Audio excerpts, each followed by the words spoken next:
आपका स्वागत है। मैं भजन संहिता 103 में से पढ़ना चाहूंगी। उसने हमारे पापों के अनुसार हमसे व्यवहार नहीं किया और न हमारे अधर्मों के कामों के अनुसार हमको बदला दिया।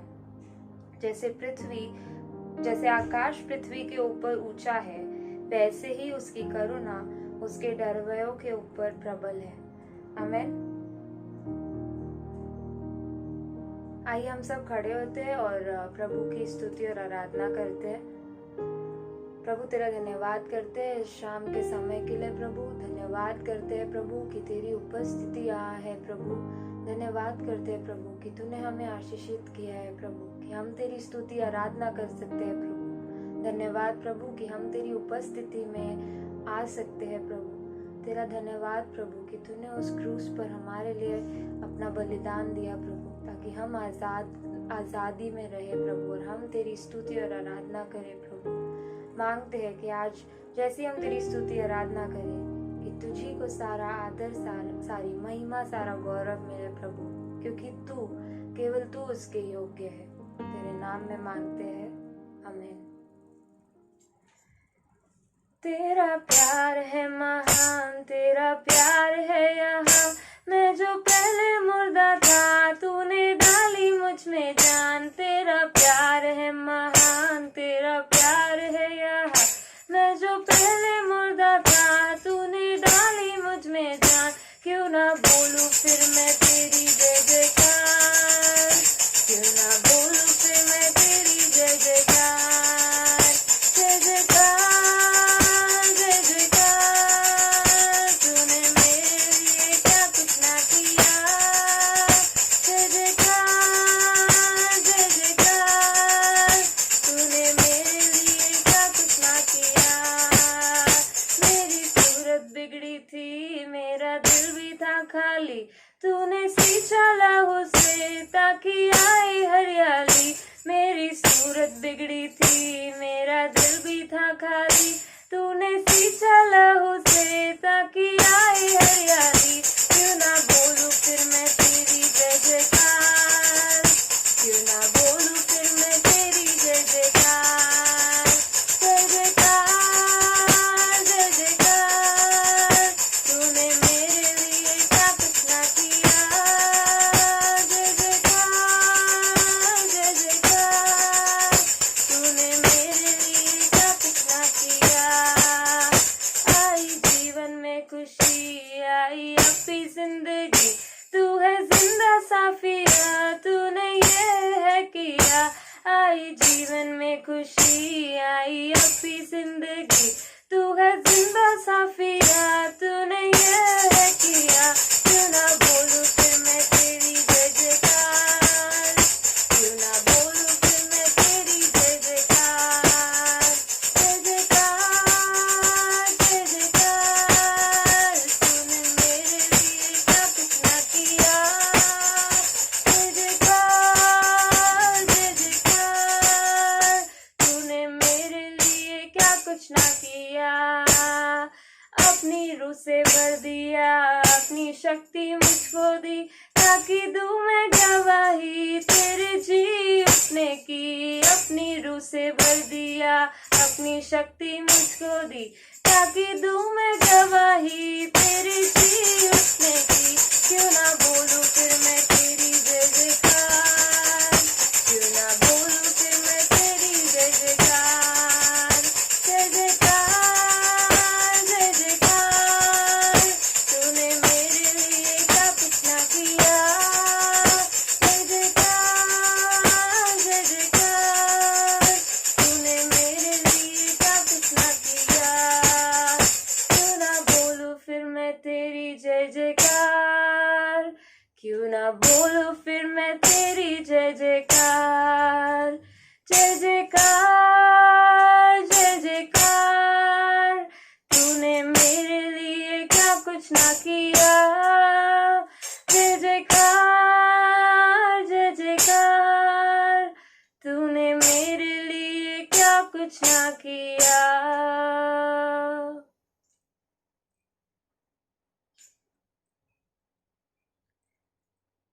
क्रूस क्रूस की क्या बात है, जिसने है हमको बचाया। यीशु मसीह ने तेरे लिए मेरे लिए लहू बहाया। उस क्रूस की क्या बात है, जिसने है हमको बचाया।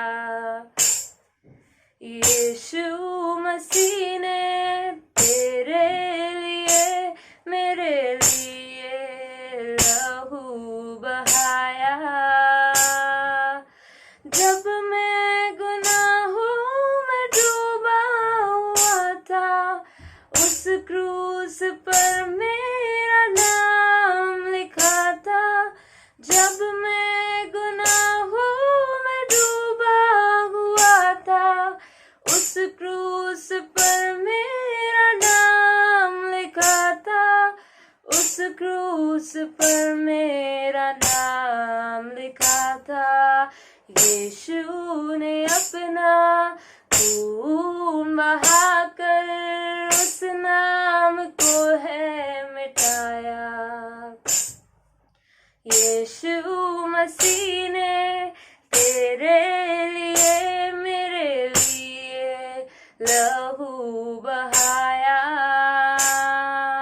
जब वो चढ़ाया था उस क्रूस पर, मसीह ने कहा है पिता माफ कर।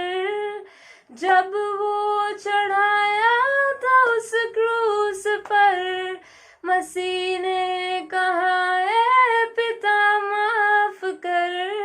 मसीह ने कहा है पिता माफ कर।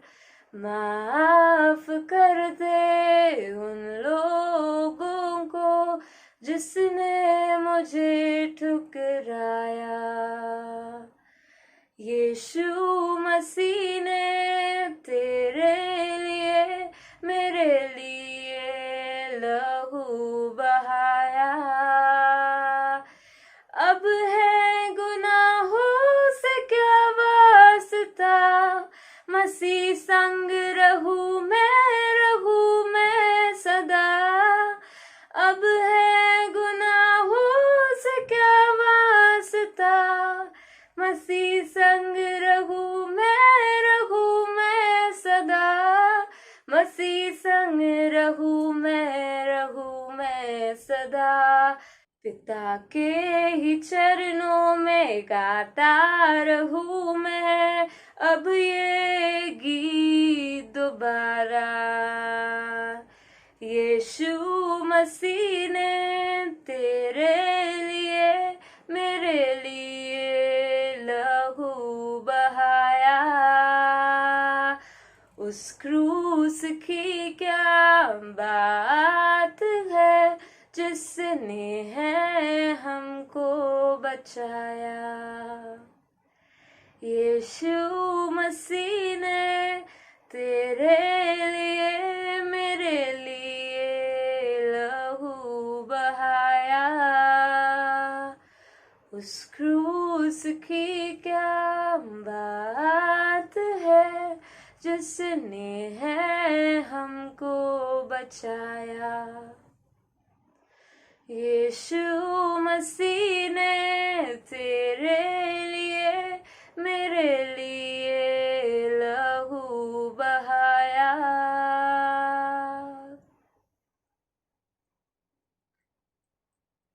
हाँ प्रभु, तेरा धन्यवाद करते हैं प्रभु तेरे क्रूस के लिए। प्रभु धन्यवाद करते हैं प्रभु तेरे लहू के लिए। प्रभु तेरे लहू ने हमें छुटकारा दिया है। प्रभु धन्यवाद करते हैं प्रभु तेरे उद्धार के लिए। प्रभु धन्यवाद करते हैं कि तूने हमें अपना बुलाया। प्रभु कि तूने हमारे लिए अपनी जान दी। प्रभु तूने हमारे लिए अपना बलिदान दिया। प्रभु धन्यवाद करते हैं प्रभु कि तू महान परमेश्वर है।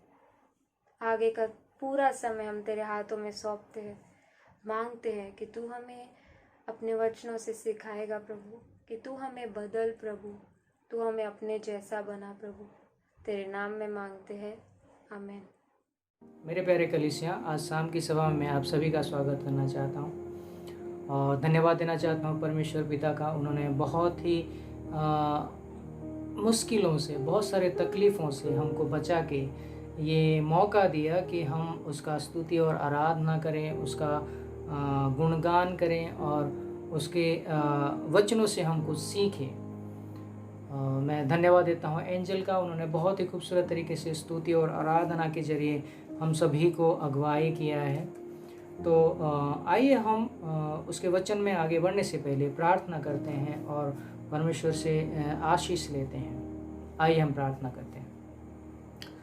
धन्यवाद देते हैं परमेश्वर, धन्यवाद देते हैं पिता, क्योंकि तू महान है परमेश्वर, तू राजाओं का राजा है परमेश्वर। हे पिता, ये शाम की सभा में हम तेरे चरणों में आते हैं परमेश्वर। तेरी उपस्थिति होने दे परमेश्वर, तेरी उपस्थिति हम सभी के दिल में होने दे परमेश्वर। हे पिता, जब हम ये वचन पढ़ रहे हैं परमेश्वर और ये वचन से हम सुन रहे हैं परमेश्वर, ये वचन के जरिए तो हमको आशीष प्रदान कर परमेश्वर। ऐसा होने दे परमेश्वर ताकि ये जो वचन से हम सीखेंगे परमेश्वर, वो हम अपने रोजमर्रा की जिंदगी में उसको इस्तेमाल कर सके। ऐसा होने दे पिता।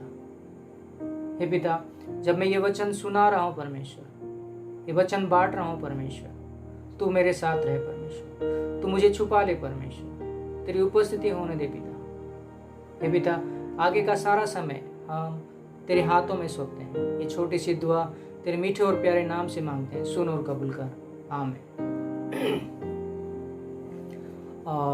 मेरे प्यारे कलीसिया, आज का जो विषय मैंने लिया है वो है क्षमा के ऊपर है। और क्षमा एक बहुत ही पावरफुल वर्ड है और किसी को क्षमा करना बहुत मुश्किल होता है। अगर किसी ने हमारे खिलाफ कुछ गलत किया है, हमारे से कुछ गलत किया है और हमको अपमानित किया है, हमको ताड़ना दिया है, यातना दिया है, तो उस इंसान को क्षमा करना हमारे लिए बहुत मुश्किल होता है। लेकिन एक विश्वासी होने के नाते यीशु मसीह हमको ये ताकत देता है, यीशु मसीह का जो प्यार है वो हमको ये ताकत देता है कि हम दूसरे को माफ़ कर सके। परमेश्वर का जो स्वर्गीय आशीर्वाद है वो हमको इतना ताकत देता है कि हम दूसरे को क्षमा कर सकें। और एक दूसरे को क्षमा करना बहुत ज़रूरी है, या फिर एक दूसरे से क्षमा मांगना बहुत ज़रूरी है। जब हम ऐसे करते हैं हमको शांति मिलती है, हमको मानसिक शांति मिलती है और हमारा आत्मिक जीवन जो है बहुत अच्छा होता है। हम परमेश्वर के सानिध्य में आते हैं। जब हम बाइबल पढ़ते हैं, बाइबल में बहुत सारे जगह पे क्षमा के बारे में लिखा है। पहले से लेके जब आखिरी तक पढ़ेंगे, यहाँ पे बहुत सारे ऐसे इंसिडेंट्स हैं, बहुत सारे कहानियाँ हैं जहाँ पे क्षमा के बारे में लिखा गया है। आज हम बाइबल में जो 2 तरह का क्षमा है उसके बारे में जो लिखा है उसके बारे में हम मनन करेंगे। और जो पहला क्षमा, पहला टाइप है वो है परमेश्वर ने हमको क्षमा किया है। और दूसरा टाइप जो है, क्योंकि परमेश्वर ने हमको क्षमा किया है तो हमको भी दूसरों को क्षमा करना जरूरी है। तो अगर आप कोलोसियों का उसका 3 अध्याय 13 वचन में देखेंगे, वहाँ पे ऐसे लिखा जाता है, मैं आपके लिए पढ़ता हूँ। कोलोसियों उसका 3 अध्याय 13वें वचन में ऐसे लिखा जाता है,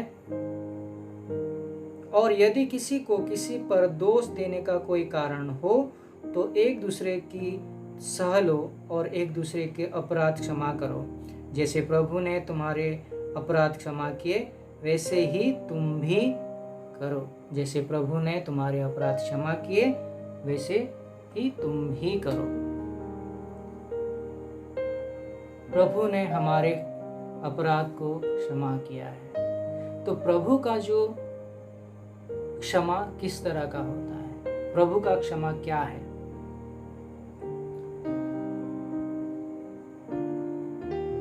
इंसान जो है वो पाप से भरा हुआ था, और जब आदम और हवा ने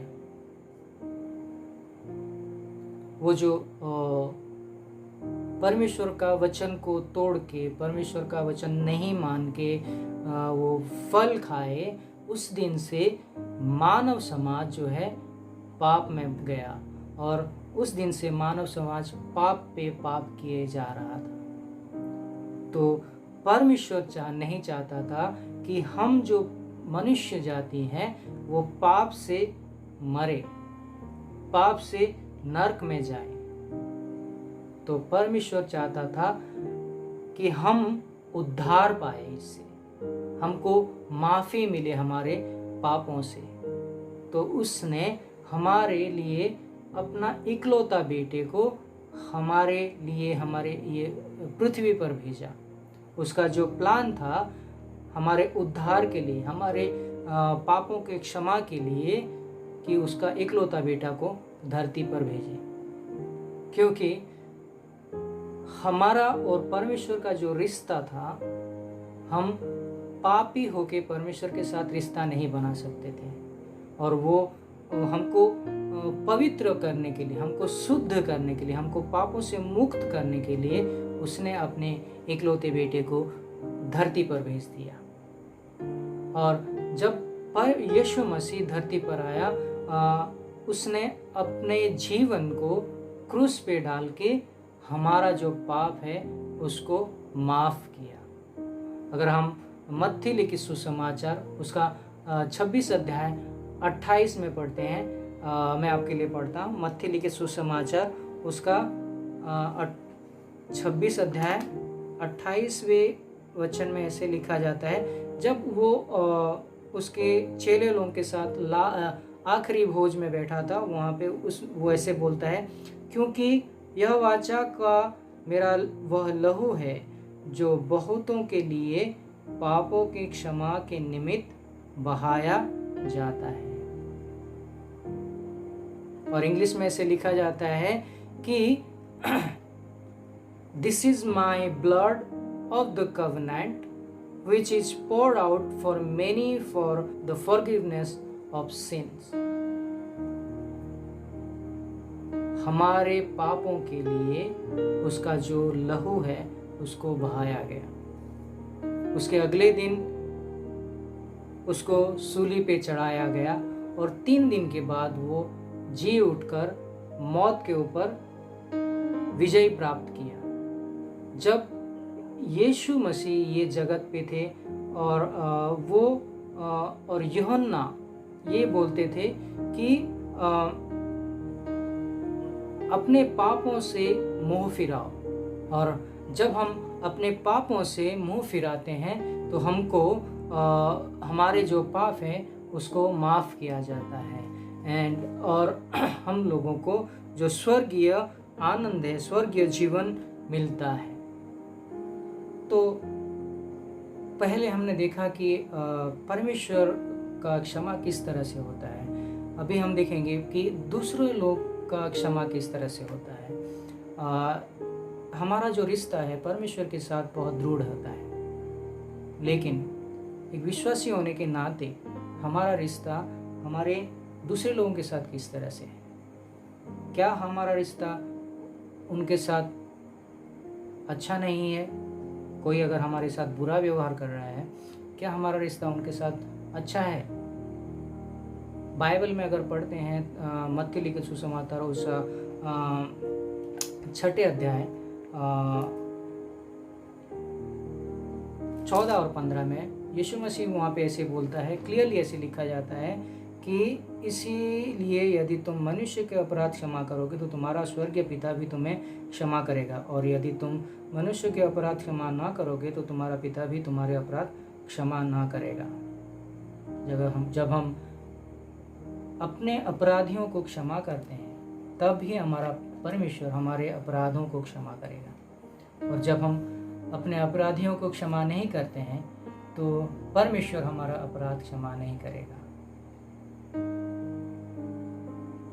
ये वचन में ऐसा क्लियरली ये लिखा जाता है कि हमको हमारे अपराधियों का खिलाफ कोई ग्रज नहीं रखना है, उसके खिलाफ हमारे मन में बुरे सोच नहीं रहना चाहिए, उसके खिलाफ हमको बदला लेने का नहीं सोचना चाहिए।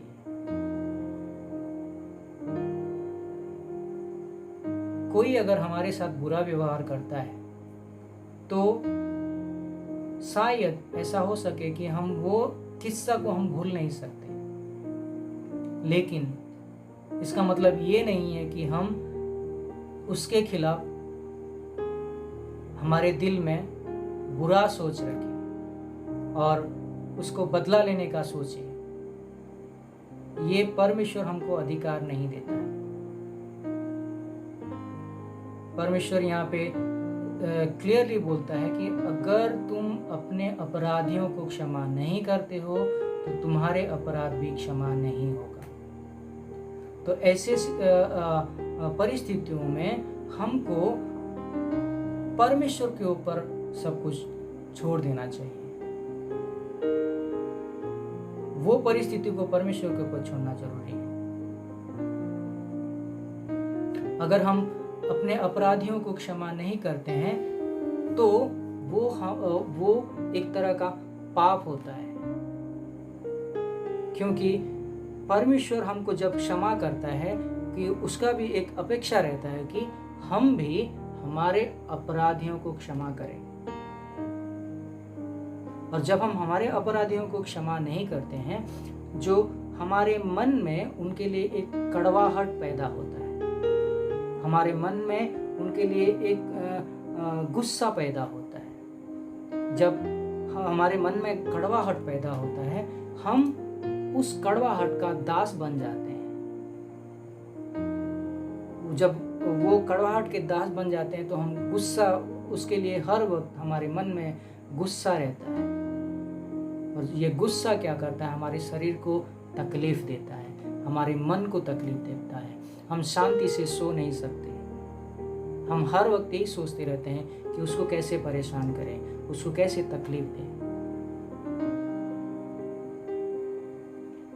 तो परमेश्वर हमको ये बोलता है कि उसके लिए प्रार्थना कर सकते हैं। अगर कोई हमको तकलीफ देता है तो हम उसके लिए प्रार्थना कर सकते हैं। पतरस यीशु मसीह के पास आता है और पूछता है कि मैं अपने भाई को कितना बार माफ करूं? क्या 7 बार माफ करूं? लेकिन परमेश्वर वहां पे बोलता है कि 7 बार नहीं, बल्कि 70 बार 7। 70 बार 7 मतलब 70 को 7 में अगर मल्टीप्लाई करते हैं तो 490 बार उसको माफ करने के लिए बोलते हैं। अगर आप पढ़ेंगे मत्ती लिखे सुसमाचार उसका 18 अध्याय उसका 21 से अगर आप पढ़ेंगे, वहाँ पे ऐसे लिखा जाता है कि तब पतरस ने पास आकर उससे कहा, हे प्रभु, यदि मेरा भाई अपराध करता रहे तो मैं कितना बार उसे क्षमा करूं? क्या 7 बार तक? यीशु ने उससे कहा, मैं तुझसे यह नहीं कहता कि 7 बार तक, वरन 7 बार के 70 गुने तक। 7 बार के 70 गुने मतलब 490 बार उसको क्षमा करने के लिए यहाँ पे यीशु मसीह पतरस को बोलते हैं। अगर हम देखें तो 490 बार कोई हमारे साथ सेम व्यवहार नहीं कर सकता, ऐसा इम्पॉसिबल है। और इससे ये परमेश्वर हमको ये सिखाता है कि हमको कैसे हमारे पेशेंस को बढ़ाना है। तो हमको हमारे अपराधियों को 490 बार क्षमा करना है। हम अपने आप को भी क्षमा करना जरूरी है। कभी कभी ऐसा होता है कि हम अपने आप को कभी क्षमा नहीं कर पाते। कभी कोई गलती किया हमने तो उस गलती के अंदर हम अपने आप को दबोच के रख देते हैं और उससे निकलने की नहीं कोशिश करते हैं और अपने आप को क्षमा नहीं कर पाते हैं। तो परमेश्वर क्या करता है, परमेश्वर हमको ये बोलता है कि हम अपने आप को भी क्षमा करना ज़रूरी है। जब हम अपने आप को क्षमा करते हैं तब हम वो परमेश्वर का जो आशीष है उसको देख सकते हैं। उस परमेश्वर का जो मिरेकल्स हमारे लाइफ में होता है उसको देख सकते हैं, उसके ऊपर हमारा विश्वास होता है। हम अपने आप को क्षमा करने के साथ साथ हमारे जो परिजन हैं उनको भी क्षमा करना बहुत ज़रूरी होता है। अगर हमारे परिजनों में किसी ने हमको तकलीफ़ दिया है, किसी ने हमको परेशानियाँ दिया है, तो उनको भी क्षमा करना बहुत ज़रूरी है। यहाँ पे अगर हम यूसुफ के बारे में देखते हैं तो यूसुफ को उसके जो भाई लोगों ने उसको बहुत तकलीफ़ दिया, बहुत परेशान किया, उसको बेच डाला, जो बहुत गलत था। वहाँ पे बेचने के बाद परमेश्वर यूसुफ के साथ था, परमेश्वर उसके साथ रहता था, क्योंकि वो परमेश्वर का वचन के ऊपर चलता था। परमेश्वर को भय था उसके अंदर। जब वो परमेश्वर का उसके अंदर भय था, इसीलिए उसको सब जगह पे उसको आशीष मिले और वो मिस्र का प्रधानमंत्री बन गया। जब उसके भाई लोग उसको मिलने वहाँ पे आते हैं, मिस्र में आते हैं, तो वो अपना परिचय उनको देता है। जब वो चिल्ला चिल्ला के अपने पिता के बारे में पूछता है, वो रोते हुए अपने पिता के बारे में पूछता है और अपना जो परिचय है अपने भाइयों को देता है और उनको करीब बुलाता है। इसका ये मतलब होता है कि वो अपने भाइयों को क्षमा कर दिया है। वहाँ पे जब हम अपने परिजनों को क्षमा करते हैं तो परमेश्वर का जो आशीर्वाद है हमारे ऊपर बहुत तायद से रहता है। जब हमको कोई परेशान करता है, कोई हमको तकलीफ देता है, कोई हमारे जीवन में परेशानियां लेके आता है, यातनाएं लेके आता है, हमको उनको क्षमा करना हमारा पहला मकसद होता है। हमारा मकसद ये होना जरूरी है कि हमको उनको क्षमा करना है। जब हम क्षमा करते हैं हमको क्या क्या आशीष मिलते हैं। पहली बात तो जब हम क्षमा करते हैं परमेश्वर भी हमारा पाप क्षमा करता है। एंड जब हम ये जो क्षमा जो है एक टूटे हुए रिश्ते को जोड़ता है, जैसे यूसुफ और उसके भाई लोगों का रिश्ता को जोड़ा। और ये जो क्षमा है एक प्रेम भरा बंधन बनाने में हम लोग को मदद करता है। जब हम क्षमा करते हैं किसी को, वो हमारे अंदर लाता है, हमारे मन में, हमारे दिल में हमको चंगाई देता है। तो जब हम किसी को क्षमा करते हैं तो हमारे जीवन में बहुत सारे आशीषें आते हैं।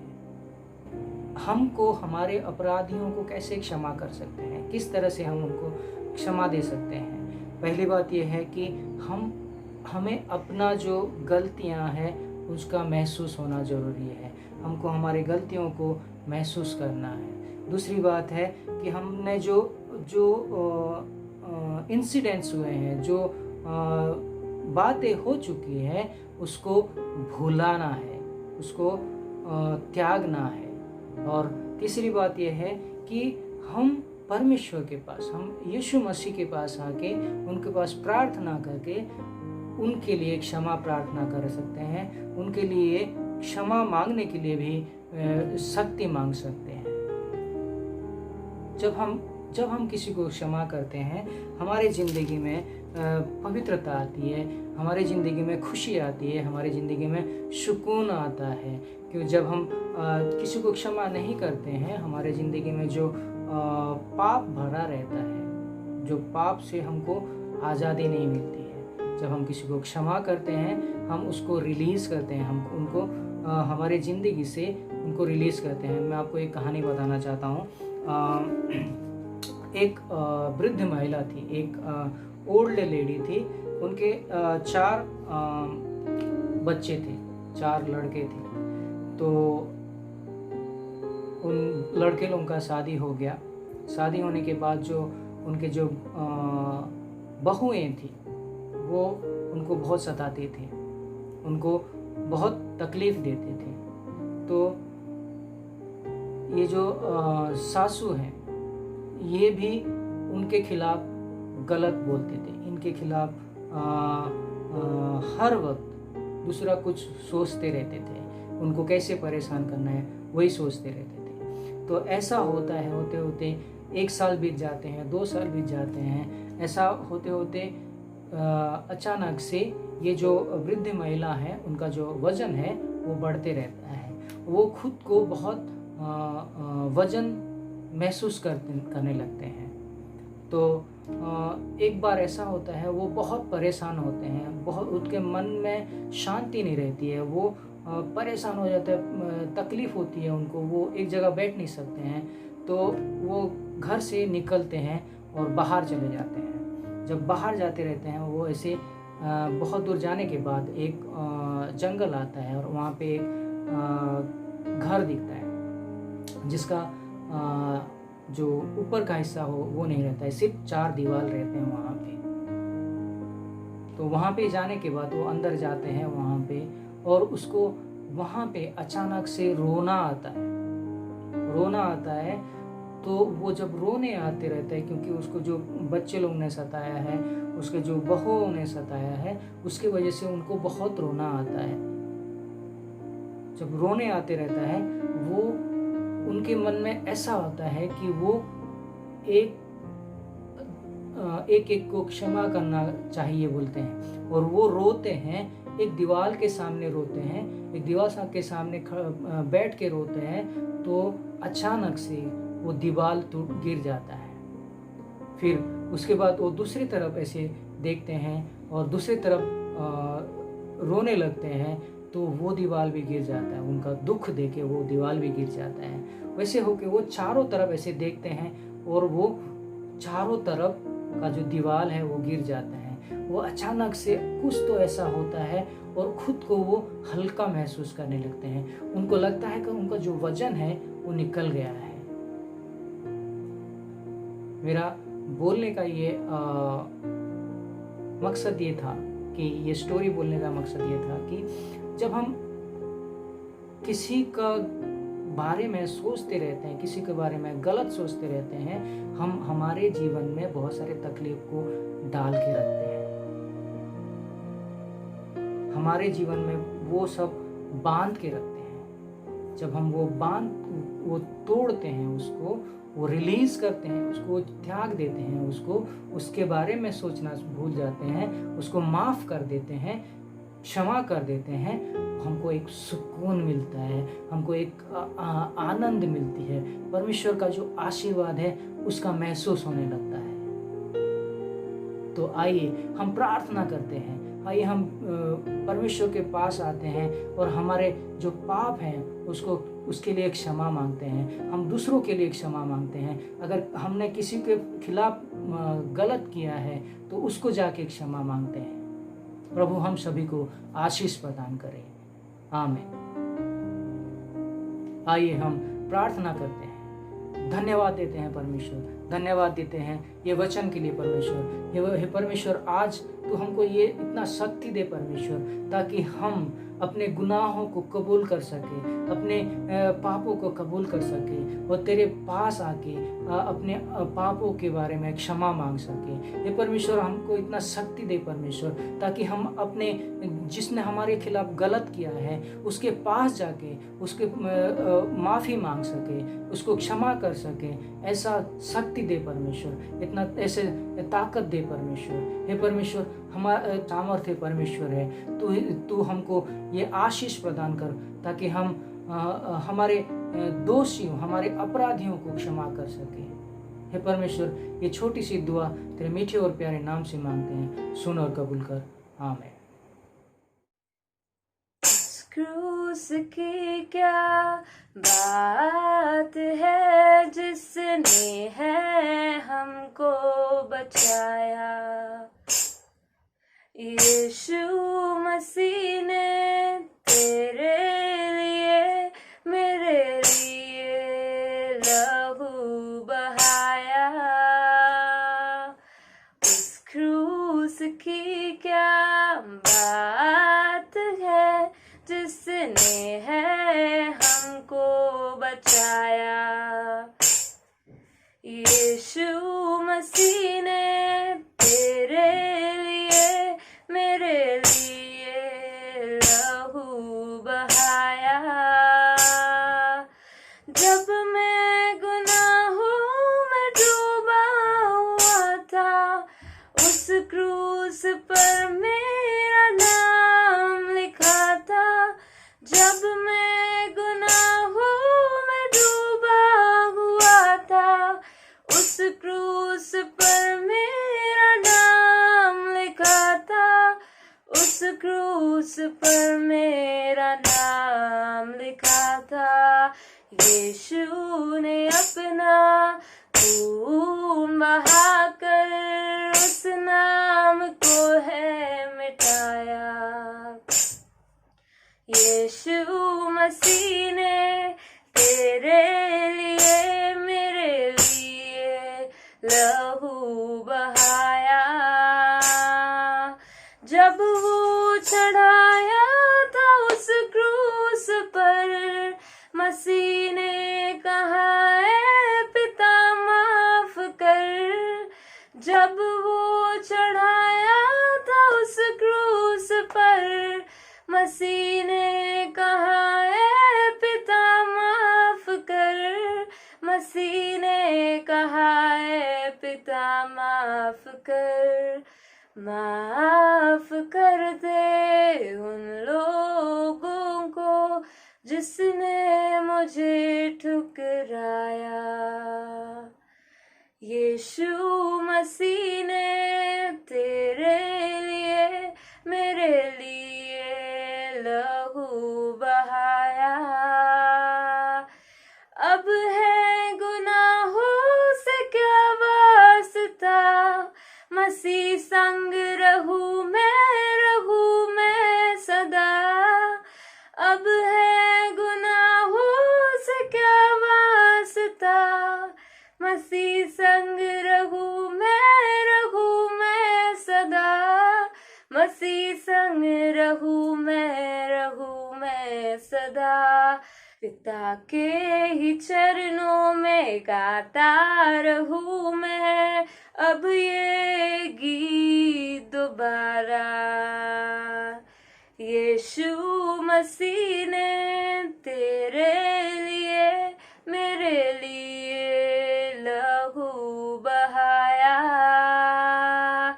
उस क्रूस की क्या बात है जिसने है हमको बचाया।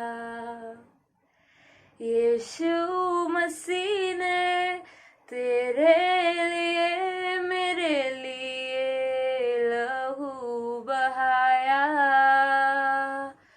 उस क्रूस की क्या बात है जिसने है हमको बचाया। यीशु मसीह ने तेरे लिए मेरे लिए लहू बहाया। और कलीसिया में प्रार्थना करता हूँ हमारे परमेश्वर पिता का प्रेम, हमारे प्रभु यीशु मसीह, उनकी शांति और उनका अनुग्रह और पवित्र आत्मा की सुसंगता आप सब लोगों पर सदा सर्वदा बनी रहे। और परमेश्वर के लोग बोलेंगे आमीन।